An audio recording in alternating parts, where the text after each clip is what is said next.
Welcome to Spain news దండోరా. సినీ కార్మికుల సమ్మె 17వ రోజుకు చేరుకోగా కార్మికుల సమస్యలపై ఎటువంటి నిర్ణయం ఇంకా ఫైనల్ కాలేదు. ఈ పరిస్థితుల్లో హైదరాబాద్లో జరుగుతున్న సినీ కార్మికుల సమ్మెపై తెలంగాణ ప్రభుత్వం జోక్యం చేసుకుంది. ఫిలిం ఛాంబర్ ఫెడరేషన్ నాయకులతో చర్చించి సమస్యకు పరిష్కారం చూపాలని ముఖ్యమంత్రి రాష్ట్ర ప్రభుత్వ ఉన్నతాధికారులకు ఆదేశించారు. గత 17 రోజులుగా జరుగుతున్న ఈ సమ్మె ప్రభావం రాష్ట్ర సినిమా పాలసీపై పడుతుందన్న అభిప్రాయాన్ని ప్రభుత్వం వ్యక్తం చేసింది. హైదరాబాద్ను సినిమా హబ్గా తీర్చిదిద్దాలన్న ప్రభుత్వ ఆలోచనకు సినీ కార్మికుల సమ్మె పెద్ద అడ్డంకిగా మారిందని అధికారులు భావిస్తున్నారు.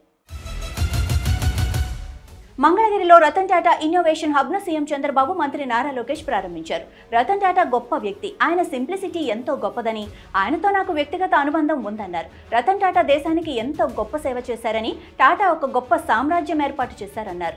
రతన్ టాటా మరణం తర్వాత జరిగిన ఏపీ కేబినెట్లోనే ఇన్నోవేషన్ హబ్లకు రతన్ టాటా పేరుతో ప్రారంభించాలని నిర్ణయించాం అని సీఎం చంద్రబాబు వెల్లడించారు. రతన్ టాటా ఆశయాలను సజీవంగా ఉంచాలన్నదే మా ప్రభుత్వం యొక్క ప్రధాన లక్ష్యమని ముఖ్యమంత్రి చంద్రబాబు పేర్కొన్నారు.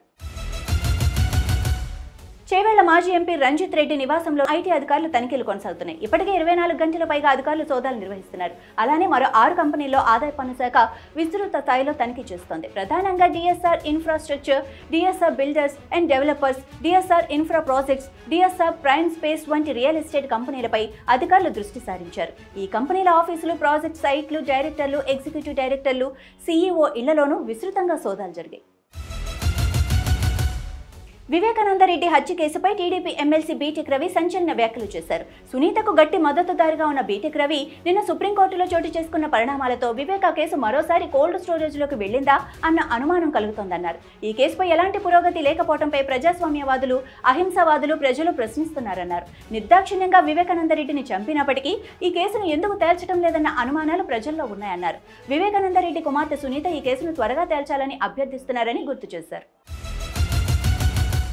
ఢిల్లీ ముఖ్యమంత్రి రేఖా గుప్తాపై దాడి చేసిన వ్యక్తిని గుజరాత్లోని రాజ్కోట్కు చెందిన 41 ఏళ్ల రాజేష్ సకారియాగా పోలీసులు గుర్తించారు. ఈ ఘటన ఢిల్లీలో రాజకీయ సంచలనం సృష్టించింది. రాజేష్కు కుక్కలంటే అమితమైన ఇష్టమని, అతను ఎప్పుడూ వాటి సంరక్షణ పట్ల శ్రద్ధ చూపేవాడని ఆమె తెలిపారు. అయితే ఢిల్లీలోని వీధి కుక్కల సంరక్షణ మరియు నియంత్రణకు సంబంధించి సుప్రీంకోర్టు ఇటీవల ఇచ్చిన తీర్పు రాజేష్ను తీవ్ర నిరాశకు గురిచేసిందని బాను వివరించారు. ఈ తీర్పు అతని మానసిక స్థితిపై ప్రభావం చూపి ఈ దాడికి దారితీసి ఉండవచ్చని పోలీసులు భావిస్తున్నారు.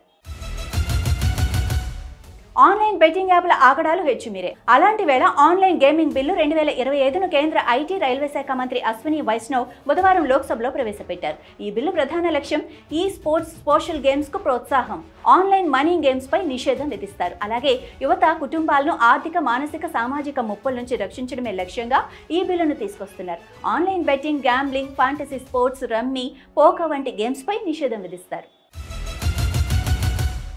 కేంద్ర ప్రభుత్వం 2025లో అమలు చేయనున్న కొత్త జీఎస్టీ సవరణలు రాష్ట్రాల ఆర్థిక వ్యవస్థను గణనీయంగా ప్రభావితం చేయనున్నాయి. పన్ను రేట్లను 5% నుండి 18% స్లాబులుగా తరలికరించడం, అలాగే కొన్ని వస్తువులపై 40% ప్రత్యేక రేటు విధించడం ఈ సవరణలో ప్రధానమైనది.